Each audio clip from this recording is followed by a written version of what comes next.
Properties of metals and non metals. तो students अगर हम प्रॉपर्टीज की बात करें तो प्रॉपर्टीज जो है वो दो तरीके की हो सकती है स्टूडेंट्स, दो तरीके की, एक फिजिकल प्रॉपर्टीज और दूसरा केमिकल प्रॉपर्टीज। तो दोनों का मतलब शायद आपको पता ही होगा, नहीं तो मैं आपको थोड़ा सा रिकॉल करा देता हूं। तो देखो फिजिकल प्रॉपर्टीज की हम बात करें तो क्या मतलब होता है उसका, जैसे हार्डनेस ऑफ अ सब्सटेंस। जैसे आयरन बहुत हार्ड है तो हम बोलेंगे कि आयरन की फिजिकल प्रॉपर्टी है कि वो बहुत हार्ड है, ठीक है। जैसे रबर हो गया, रबर जो नॉर्मल रबर होता है वो सॉफ्ट होता है, तो हम बोलेंगे उसकी फिजिकल प्रॉपर्टी ऐसी है कि वो सॉफ्ट है। तो हार्डनेस या सॉफ्टनेस जो है वो किसी सब्सटेंस की फिजिकल प्रॉपर्टी कहलाती है, ठीक है। दूसरा एग्जांपल मैं लूं तो मेल्टिंग या बॉइलिंग पॉइंट, मेल्टिंग या बॉइलिंग पॉइंट, किसी चीज का मेल्टिंग या बॉइलिंग पॉइंट बहुत हाई हो सकता है या लो हो सकता है। जैसे तीसरा कोई एग्जांपल लूं तो state of matter, state of matter, जैसे वाटर जो है वो रूम टेम्परेचर पे स्टूडेंट्स लिक्विड होता है, लेकिन आयरन जो है वो रूम टेम्परेचर पे क्या है, सॉलिड। तो ये उसके फिजिकल प्रॉपर्टी हो गए। तो इस टाइप की जो प्रॉपर्टीज होती हैं दे क्लासिफाई अंडर फिजिकल प्रॉपर्टीज, ठीक है। और भी बहुत कुछ हो सकता है। केमिकल प्रॉपर्टीज की बात करते हैं। केमिकल प्रॉपर्टीज बहुत सिंपल है स्टूडेंट्स, हम लिख भी सकते हैं कि chemical properties tell us how a substance reacts with another substances.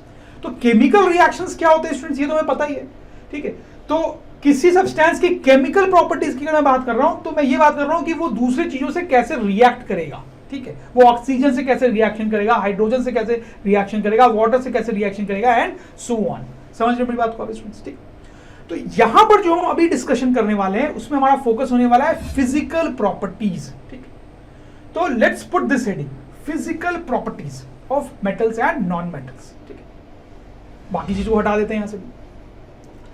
अब स्टूडेंट्स मेटल्स और नॉन मेटल्स की बहुत तरह की फिजिकल प्रॉपर्टीज हो सकती है। दो तीन एग्जांपल्स मैंने आपको दिए थे, जैसे कि state, melting boiling point, hardness. But यहां पे हम कुल 10 फिजिकल प्रॉपर्टीज की बात करेंगे स्टूडेंट्स। लंबी लिस्ट है, आप देख सकते हो, राइट। एक एक करके सब के बारे में बात करेंगे, आपको घबराने की जरूरत नहीं है स्टूडेंट्स। तो सबसे पहले हम जिस प्रॉपर्टी के बारे में बात करेंगे वो क्या है स्टूडेंट्स, मेलिएबिलिटी, ठीक है। स्पेलिंग को ध्यान से देखेंगे, malleability, this is the first physical property जिसके बारे में हम यहां पे बात करने वाले हैं students, right. So that will be our heading now. तो मेलिएबिलिटी इसका मतलब क्या है स्टूडेंट्स, देखो बहुत सिंपल है। जैसे आप सपोज करो कि हमारे पास एक आयरन का ब्लॉक है, एक एल्युमिनियम का ब्लॉक है और एक कोल का ब्लॉक है, राइट स्टूडेंट्स। अब इन तीनों को हम हैमर से मार रहे हैं, बहुत हैमर कर रहे हैं, तीनों को बहुत हैमर कर रहे हैं स्टूडेंट्स, ठीक। तो तीनों केसेस में क्या होगा स्टूडेंट्स, यहां पर अगर आप बहुत इसको हैमर करोगे तो धीरे धीरे ये फ्लैट होता जाएगा और ये एक शीट में कन्वर्ट हो सकता है। वही चीज यहां पर भी हो सकती है, लेकिन यहां पर जब इसको आप जहां हैमर करोगे तो ये टुकड़ों में टूट जाएगा, बहुत सारे पार्ट्स हो जाएंगे इसके। आप समझ रहे हो बात। तो पॉइंट यहां पे ये है कि ये दोनों सब्सटेंसेस आयरन और एल्युमिनियम ऐसे हैं कि आप इनको हैमर कर करके मार के इनकी शीट बना सकते हो, आप इनको शीट में कन्वर्ट कर सकते हो। लेकिन ये ऐसा सब्सटेंस है कि आप इसको मार के शीट में कन्वर्ट नहीं कर सकते हो, इसको आप ज्यादा हैमर करोगे तो ये टूट जाएगा स्टूडेंट्स, ठीक। तो मैलिएबिलिटी वर्ड का मतलब इसी से लेना देना होता है। तो हम बोलेंगे ये दोनों सब्सटेंस मैलिएबल है, मतलब इनको शीट में कन्वर्ट किया जा सकता है। और ये जो सब्सटेंस है वो मैलिएबल नहीं है, इसको शीट में कन्वर्ट नहीं किया जा सकता है। समझ रहे हैं मेरी बात को स्टूडेंट्स। तो हम डिफाइन भी कर सकते हैं मैलिएबिलिटी को कि malleability is the property of substance by virtue of which it can be converted into flat sheets. समझ लो बात को। तो ये दो सब्सटेंस जो है वो मैलिएबल हो गए मेरे, और ये जो है वो मैलिएबल नहीं हुआ स्टूडेंट्स, राइट। तो स्टूडेंट्स अब आगे की बात आप समझ गए होंगे। ये आयरन और एल्युमिनियम जो थे वो मेटल थे। तो मेटल्स जो होते हैं वो मैलिएबल होते हैं। कोल जो है वो नॉन मेटल था, और नॉन मेटल्स जो होते हैं वो नॉन मैलिएबल होते हैं। I hope you understand this. इसको समझाने के लिए मैं आपको कुछ और बहुत इंटरेस्टिंग से एग्जांपल्स दे सकता हूं स्टूडेंट्स। तो आप इन फोटोग्राफ्स को देखें स्टूडेंट्स, राइट।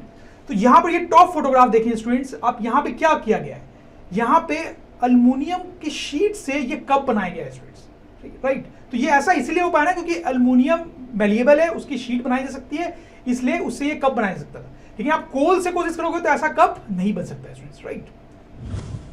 अब इस डायग्राम को देखो, ये तो बहुत इंटरेस्टिंग है स्टूडेंट्स। इसमें आप देखो ये एक स्वीट है, उसके ऊपर सिल्वर की बहुत पतली सी शीट लगाई गई है स्टूडेंट्स। तो वो क्यों पॉसिबल है? क्योंकि सिल्वर जो है वो एक मेटल होता है, ठीक है, उसकी पतली शीट बनाई जा सकती है, राइट। नेक्स्ट अब देखो ये गोल्ड की प्लेट है स्टूडेंट्स। तो ये प्लेट क्यों बन पाई? क्योंकि गोल्ड एक मेटल है जो कि मैलेबल है। नेक्स्ट ये कॉपर की प्लेट है, वही कहानी यहां पर भी। नेक्स्ट यहां पर देखो ये यहां पे आयरन की शीट का यूज किया गया है स्टूडेंट्स, राइट। अब देखिए ये कोल है, कोल की कोई भी शीट आपको कहीं भी दिखेगी नहीं स्टूडेंट्स, क्योंकि वो मैलेबल नहीं है स्टूडेंट्स, राइट। तो आई होप आपको मैलेबिलिटी का कॉन्सेप्ट बहुत क्लियर हो गया होगा। तो स्टूडेंट्स अब वापस आते हैं अपने फिजिकल प्रॉपर्टीज की लिस्ट पे, लंबी लिस्ट पे। तो मैलेबिलिटी हमने देख लिया स्टूडेंट्स। अब हम देखेंगे डक्टिलिटी, ठीक है। ये भी मैलेबिलिटी से थोड़ा मिलता जुलता ही होता है स्टूडेंट्स। तो देखते हैं क्या है ये, ठीक। अब उसको समझाने के लिए मैं आप कुछ फिर से एग्जांपल्स लेता हूं। जैसे once again let's take a piece of iron, a piece of aluminium, a piece of coal and a piece of sulphur, ठीक है स्टूडेंट्स। तो आपको क्लियरली समझ में आ रहा है कि ये दोनों जो है वो मेटल है और ये दोनों जो है वो नॉन मेटल है, ठीक है। नॉन मेटल के एग्जांपल है। अब क्या होता है कि अगर आप इसको दोनों साइड से खींचोगे स्टूडेंट, खींचोगे, ठीक है, तो अगर आप इसको बहुत खींचोगे, घींचते रहोगे तो ये फाइनली जो है एक वायर में कन्वर्ट हो सकता है स्टूडेंट्स। अगर दोनों इनसे खींचते रहोगे तो एक वायर में कन्वर्ट हो सकता है। इसको भी खींचोगे तो ये वायर में कन्वर्ट होता है। लेकिन कोल को अगर आप बहुत खींचोगे स्टूडेंट्स तो ये वायर में कन्वर्ट नहीं होगा। इसको अगर आप खींचोगे जा तो ये बीच से कहीं पे टूट जाएगा स्टूडेंट्स, ठीक है। वही सल्फर के साथ भी होता है। इसको भी अगर आप खींचोगे दोनों साइड से तो बीच में कहीं ना कहीं से वो टूट जाएगा, ब्रेक हो जाएगा स्टूडेंट्स। जबकि ये दोनों ऐसा नहीं होगा, ये लंबे होते जाएंगे स्टूडेंट्स, ठीक है। तो यहीं पे हमारा ये टर्म आता है डक्टिलिटी। तो हम बोलेंगे कि ये दोनों जो है ये डक्टाइल हैं। मेटल्स जो होते हैं वो डक्टाइल होते हैं, नॉन मेटल्स जो होते हैं वो डक्टाइल नहीं होते। डक्टाइल होने का मतलब है कि आप किसी चीज को खींच के लंबा कर सकते हो, उससे वायर्स बना सकते हो, समझ लो बात। हम चाहे तो इसको डिफाइन भी कर सकते हैं कि ductility is the property of a substance by virtue of which it can be drawn into wires. तो डक्टिलिटी वो प्रॉपर्टी है सब्सटेंस की बाय वर्च्यू ऑफ विच उसको खींच के लंबा वायर बनाया जा सकता है, ठीक है। नॉन मेटल्स के साथ ऐसा किया नहीं जा सकता है students. I hope you understand.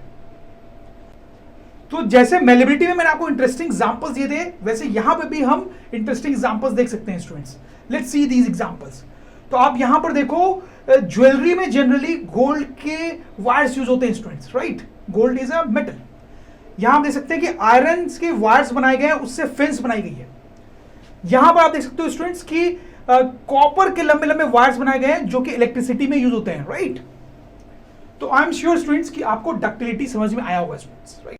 तो वापस आते हैं अपने list of physical properties, right students. तो अब हम मूव करते हैं to next property, that is conduction of heat students. Conduction of heat, this is also very important property students. तो मैं आपको पहले बता दूं स्टूडेंट्स, आपको पहले से ही पता होगा कि जो मेटल्स होते हैं दे कैन कंडक्ट हीट, जो नॉन मेटल्स होते हैं they can not conduct heat students, right. जैसे इसका बहुत ही इंटरेस्टिंग एग्जांपल है स्टूडेंट्स, आप एक फ्राइंग पैन ले लो, ठीक है, फ्राइंग पैन।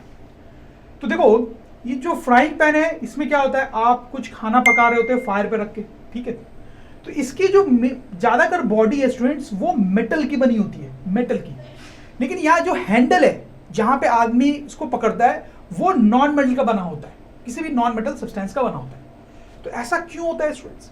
देखो यहां पर आप इस पैन को गर्म कर रहे हो स्टूडेंट्स, तो आप चाहते हो कि हीट ट्रैवल करे, इस पैन से ऊपर की तरफ हीट ट्रैवल करे और जो भी चीज हम कुक कर रहे हैं वेजिटेबल्स वगैरह वहां तक पहुंचे, ठीक है।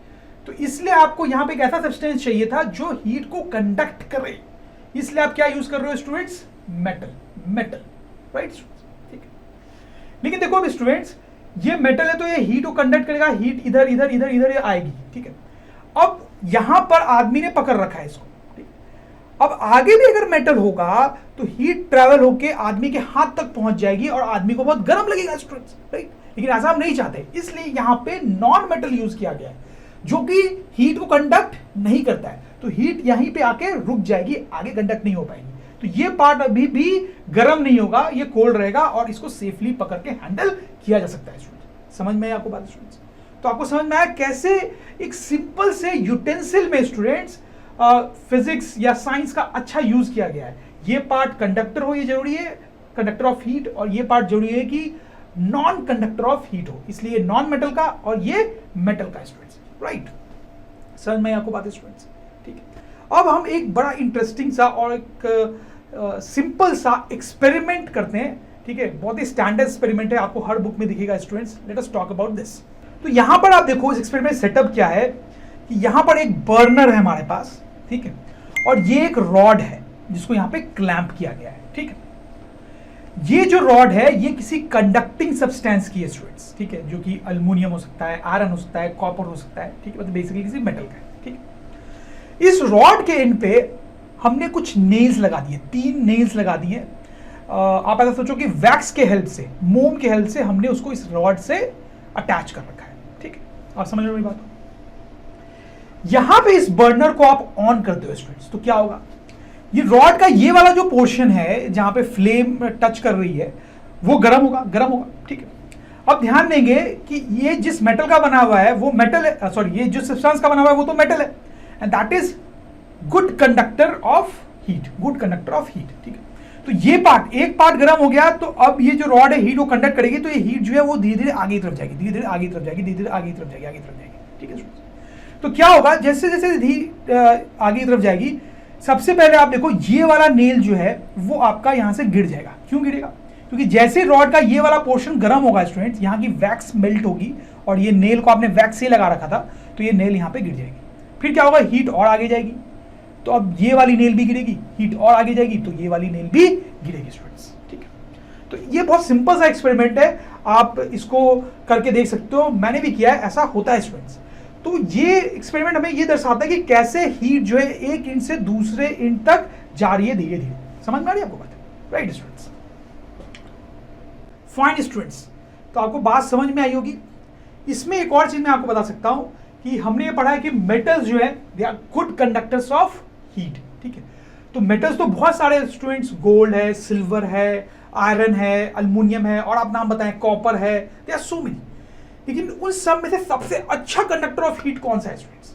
बताएं, आप सोचिए कौन सा होगा students? Silver. Silver silver is the best conductor of heat among all the metals, among all the metals. ठीक है, उसके बाद नंबर आता है स्टूडेंट, सिल्वर के बाद नंबर आता है दूसरे मेटल्स का, जैसे कि अल्युमिनियम हो गया, कॉपर हो गया, आयरन हो गया, और बहुत सारे और मेटल्स। फिर सबसे लास्ट में आता है स्टूडेंट्स नंबर लेड और मरकरी का। Among all the metals these are the least conductors of heat, least conductors of heat. ऐसे तो सारे मेटल्स ही हीट को कंडक्ट करेंगे, लेकिन सिल्वर सबसे ज्यादा करता है और लेड और मरकरी सबसे कम करते हैं students. I hope you get this. Fine students, तो ये प्रॉपर्टी भी हम समझ ली। अब हम वंस अगेन जाएंगे अपने फिजिकल प्रॉपर्टीज के चार्ट पे, and now once again we move to the next property, and this property is students, as you can see, conduction of electricity, conduction of electricity. तो आइए स्टूडेंट्स इसके बारे में बात करते हैं। ओके स्टूडेंट्स, तो मेटल्स जो होते हैं वो once again are good conductors of electricity, और नॉन मेटल्स जो होते हैं they are bad conductors of electricity students. ठीक है, अगर कोई substance bad conductor of electricity है तो उसके लिए इंसुलेटर टर्म भी यूज किया जाता है। ठीक है, तो अगर कोई चीज बैड कंडक्टर ऑफ इलेक्ट्रिसिटी, जैसे सल्फर, सल्फर नॉन मेटल है तो बैड कंडक्टर ऑफ इलेक्ट्रिसिटी हुई, तो उसको हम इंसुलेटर भी बोलते हैं। ठीक है, इसको समझने के लिए बेस्ट एग्जांपल तो है स्टूडेंट्स कॉपर वायर। ठीक है, कॉपर वायर को आप ले लो, तो इसको इलेक्ट्रिसिटी ट्रांसफर करने के लिए यूज करते हैं। तो यहाँ पे कॉपर क्यों यूज किया जा रहा है? क्योंकि कॉपर एक मेटल है और it's a good conductor of electricity students. ठीक है, लेकिन इसको कोटिंग जो करते हैं स्टूडेंट्स, वो हमेशा क्या होनी चाहिए? वो हमेशा एक इंसुलेटर की होनी चाहिए। ठीक है, क्योंकि अगर वैसा नहीं होगा और आपने गलती से वायर पकड़ लिया तो इलेक्ट्रिसिटी आगे बॉडी में ट्रांसफर हो जाएगी और आपको शॉक लगेगा। राइट, इसलिए कोटिंग हमेशा बैड कंडक्टर ऑफ इलेक्ट्रिसिटी यानी इंसुलेटर की होनी चाहिए। जनरली जो कोटिंग होती है स्टूडेंट्स वो पॉलीविनाइल क्लोराइड, पॉलीविनाइल क्लोराइड की होती है। You should remember this student. समझ में आ रही बात आपको? ठीक है, फाइन। ओके स्टूडेंट्स, अब वापस से आते हैं। Metals are good conductors of electricity, non metals are bad conductors of electricity, but यहां पे थोड़ा सा कैच है स्टूडेंट्स, यहां पे एक एक्सेप्शन है। क्या एक्सेप्शन है स्टूडेंट्स? देखो, carbon is a non metal, carbon is a non metal students, ठीक है। लेकिन कार्बन के साथ एक प्रॉब्लम है स्टूडेंट्स, कार्बन कई रूप में पाया जाता है नेचर में। जैसे उसके कुछ जो कॉमन रूप है एलोटॉप्स, आपने पढ़ा भी होगा लोअर क्लासेस में, एलोटॉप्स। उसके जो कॉमन एलोटॉप्स हैं वो है स्टूडेंट्स चारकोल, ठीक है, ग्रेफाइट, डायमंड, ठीक है स्टूडेंट्स। तो ये दोनों जो है they are bad conductors of electricity as they are suppose to be. Carbon तो हमारा क्या है, नॉन मेटल है, तो उसके सारे फॉर्म को ऐसे तो बैड कंडक्टर होना चाहिए इलेक्ट्रिसिटी का, तो ये दोनों होते भी हैं। लेकिन ये जो ग्रेफाइट है स्टूडेंट्स, ये एक्सेप्शन है, ये कार्बन होते हुए भी गुड कंडक्टर ऑफ इलेक्ट्रिसिटी है, गुड कंडक्टर ऑफ इलेक्ट्रिसिटी है students. You need to keep this in mind, this is a very important exception कि कार्बन का ये जो फॉर्म है ग्रेफाइट, वो नॉन मेटेलिक होने के बाद भी good conductor, in fact a very good conductor of electricity है स्टूडेंट्स, ठीक है।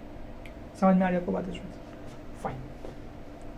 अब स्टूडेंट्स यहां पे हम एक और अच्छा इंटरेस्टिंग सा एक्सपेरिमेंट कर सकते हैं। तो देखो हम क्या एक्सपेरिमेंट करेंगे यहाँ पे। देखो यहाँ पर दो सर्किट्स हम बनाएंगे, ठीक है, एक मेटल्स के लिए एक्चुअली, एक नॉन मेटल्स के लिए। तो दो सर्किट्स हमने बनाए, दो इलेक्ट्रिकल सर्किट्स। तो आप देख सकते हो दोनों में क्या है, बल्ब लगा है, नीचे बैटरी लगी है स्टूडेंट्स, और आप देखो यहाँ पे दो क्लिप्स हैं स्टूडेंट्स, क्लिप्स, ठीक है। अगर मैं इन क्लिप्स को ज्वाइन कर दूं तो क्या होगा स्टूडेंट्स, सर्किट कंप्लीट हो जाएगा, आपका सर्किट कंप्लीट हो जाएगा। और सर्किट कंप्लीट होते ही बल्ब क्या होगा, ग्लो करेगा स्टूडेंट्स, ग्लो करेगा, राइट। बट वैसा कर नहीं रहा, दोनों क्लिप्स को मैंने दूर ही रखा है, ठीक है। यहां पर दोनों क्लिप्स के बीच में मैं प्लेट लगा रहा हूं, ठीक है, वो मैंने किसी मेटल की प्लेट लगाई, सपोज कॉपर की, ठीक है।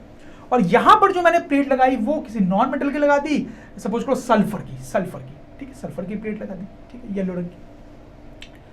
अब क्या होगा यहाँ पे और यहाँ पे दोनों जगह क्या होगा स्टूडेंट्स, यहाँ पे आप देखो, क्योंकि कॉपर जो है वो गुड कंडक्टर ऑफ इलेक्ट्रिसिटी है, तो वो इलेक्ट्रिसिटी को कंडक्ट करेगा और आपका लूप कंप्लीट हो जाएगा, ठीक है स्टूडेंट्स। तो बल्ब ग्लो करेगा स्टूडेंट्स, ठीक है, बल्ब विल ग्लो।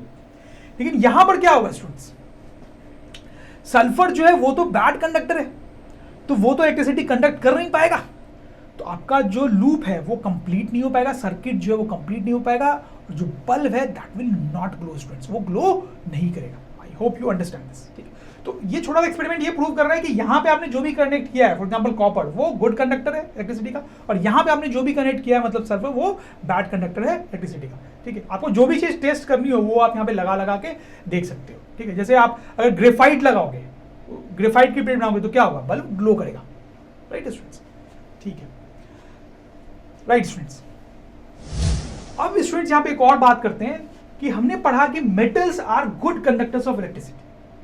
तो कौन सा मेटल है जो सबसे ज्यादा अच्छी तरीके से इलेक्ट्रिसिटी कंडक्ट करता है, कौन सा मेटल है वो स्टूडेंट? आप गेस करें, आप बिल्कुल गेस कर सकते हैं। तो आपने कर ही लिया होगा, silver the best conductor of electricity. Silver जो है वो बेस्ट कंडक्टर होता है इलेक्ट्रिसिटी। बट स्टूडेंट्स अब यहां पर एक क्वेश्चन नहीं होता है, कॉपर वायर की बात की थी ना हमने, कॉपर वायर, तो फिर जनरली इलेक्ट्रिसिटी कंडक्ट करने के लिए कॉपर वायर का यूज क्यों करते हैं, सिल्वर वायर का यूज क्यों नहीं करते हैं? ऐसे किसी सिल्वर का वायर क्यों नहीं बनाते हैं इलेक्ट्रिसिटी कंडक्ट करने के लिए, क्यों नहीं करते, पता है स्टूडेंट्स? तो स्टूडेंट्स रीजन बहुत सिंपल है, क्या है, सिल्वर इज कॉस्टली। तो स्टूडेंट्स सिल्वर तो आपको पता ही है, सिल्वर गोल्ड ये सब बहुत कॉस्टली होते हैं, तो अगर आप सिल्वर का वायर बनाओगे तो बहुत इलेक्ट्रिक वायर्स डालने में बहुत पैसा खर्च हो जाएगा, इसलिए आप सिल्वर का यूज नहीं करते हो। तो फिर आप क्या करते हो, आपको लगता है अच्छा बेस्ट कंडक्टर ऑफ इलेक्ट्रिसिटी तो सिल्वर था, लेकिन वो मैं यूज कर नहीं सकता क्योंकि वो कॉस्टली है, तो आप क्या करोगे, आप second best conductor of electricity लोगे, सेकंड बेस्ट। और वो कौन है स्टूडेंट्स, आप समझ ही गए होंगे, बताएं, कॉपर, दैट इज कॉपर, इसलिए कॉपर का यूज होता है students. I hope you understand this students, right. Fine students, तो काफी आगे बढ़ गए हम स्टूडेंट्स। अब वंस अगेन हम आते हैं अपने फिजिकल प्रॉपर्टी के चार्ट पे, ठीक है। तो अब हम नेक्स्ट प्रॉपर्टी की तरफ बढ़ेंगे स्टूडेंट्स, लस्ट्रस। तो बहुत ही सिंपल है स्टूडेंट्स, लस्ट्रस का मतलब तो आपको समझ में आ ही रहा होगा, चमकना, ठीक है। जैसे गोल्ड है स्टूडेंट्स, सिल्वर है, अल्युमिनियम है, आप देख सकते हो ये सब बहुत चमकते हैं स्टूडेंट्स, ठीक है। लेकिन जैसे आप देखो फॉस्फोरस है स्टूडेंट्स, ठीक है, ये सल्फर का पाउडर है स्टूडेंट्स, ठीक है, ये कोल है, ये सब उतने चमकते नहीं है स्टूडेंट्स, तो they are not lustrous and these are lustrous. तो पूरी कहानी आप समझ ही गए स्टूडेंट्स। क्या metals are lustrous, non metals are not lustrous. Simple है, राइट स्टूडेंट्स। बट यहाँ पे एक छोटा सा एक्सेप्शन है स्टूडेंट्स, छोटा सा एक्सेप्शन है। क्या एक्सेप्शन है स्टूडेंट्स? आयोडीन, आयोडीन ये जो होता है स्टूडेंट्स ये लस्ट्रस है, लस्ट्रस है, ठीक है, आप देख सकते हैं चमकता है, ठीक है। लेकिन आयोडीन जो होता है students that is actually a non metal, that is actually a non metal, ठीक है। तो जैसे वो कंडक्शन ऑफ इलेक्ट्रिसिटी में ग्रेफाइट एक एक्सेप्शन था, वैसे यहाँ पे आयोडीन एक एक्सेप्शन है। ये नॉन मेटल है तो कायदे से इसको नॉन लस्ट्रस होना चाहिए था, लेकिन ये एक एक्सेप्शन है, ये लस्ट्रस होता है स्टूडेंट्स। फाइन। नाउ स्टूडेंट्स ये रही लस्ट्रस की बात। अब हम वापस से अपने फिजिकल प्रॉपर्टीज के चार्ट पे जाते हैं। अब हम स्टूडेंट्स नेक्स्ट प्रॉपर्टी देखेंगे। So the next property is again a simple one, that is colour. Colour students, ठीक है। तो इधर बात करते हैं मेटल्स की, इधर करते हैं नॉन मेटल्स की स्टूडेंट्स। तो आप देखिए यहाँ पे कुछ मेटल्स के लिस्ट हैं, ठीक है। तो आप देखो ये जो कॉपर है स्टूडेंट्स वो रेडिश टाइप का होता है, ठीक है। गोल्ड जो है वो येलोइश होता है, ठीक है। लेकिन उसके अलावा बाकी मेटल्स को अगर देखें स्टूडेंट्स, अल्युमिनियम हो गया, आयरन हो गया, ठीक है, या बाकी भी जो मेटल्स होते हैं स्टूडेंट्स वो जनरली ग्रे होते हैं, ग्रे ग्रे, ठीक है।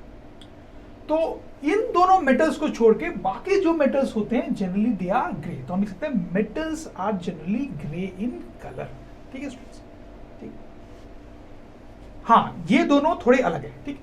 अच्छा अगर हम नॉन मेटल्स की बात करें स्टूडेंट्स, तो नॉन मेटल्स बहुत कलरफुल टाइप के होते हैं, वो अलग अलग कलर के हो सकते हैं स्टूडेंट। जैसे देखो ब्रोमीन है, ठीक है, वो रेड होता है, रेड ब्राउनिश टाइप का होता है। क्लोरीन है, दैट इज येलो, ठीक है। Sulphur that is also yellow but a different shade, ठीक है। देन फॉस्फोरस, देखो उसका कलर आप देखो वो भी रेड है लेकिन बहुत डार्क रेड टाइप का है। Then you can talk about iodine. Iodine थोड़ा पर्पल टाइप का होता है स्टूडेंट्स, बहुत डीप पर्पल टाइप का होता है, ठीक है। तो जो नॉन मेटल्स होते हैं वो अलग अलग कलर्स के हो सकते हैं, डिफरेंट डिफरेंट कलर्स के हो सकते हैं। मेटल्स में उतनी कलर में वैरायटी नहीं मिलती है। फाइन स्टूडेंट्स, ठीक है। Now we'll move to the next physical property, that is hardness and density। तो देखो हार्डनेस का मतलब क्या है स्टूडेंट्स, ये तो आपको समझ में आ ही रहा है, कोई चीज हार्ड है या सॉफ्ट है, ठीक है। जैसे आयरन है दैट इज वेरी हार्ड, ठीक है।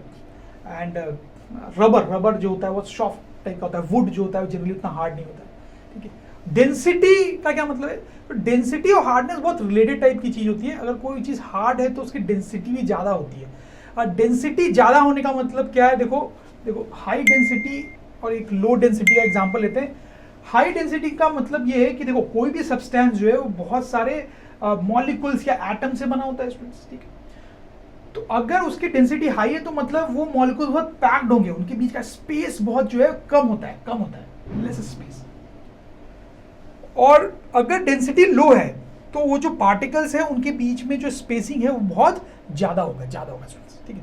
तो जैसे आप क्लियरली समझ सकते हैं कि अगर कोई सॉलिड है, सॉलिड सब्सटेंस है, तो जनरली उसकी डेंसिटी हाई होगी compare to a gas, right. Solid has high density compare to gas, right. जो गैस में जो पार्टिकल्स है वो दूर दूर होंगे और सॉलिड में पास होंगे, ठीक है। तो सॉलिड और गैस को कंपेयर करें तो solids will always have higher density compare to gases, right. ये थोड़ा डेंसिटी का मतलब मैंने आपको समझाया, हो सकता था आपको पहले से भी पता हो, ठीक है। तो यहाँ पे बड़ा सिंपल है students, metals have generally high density and are hard, and non-metals have lesser density and are softer, ठीक है।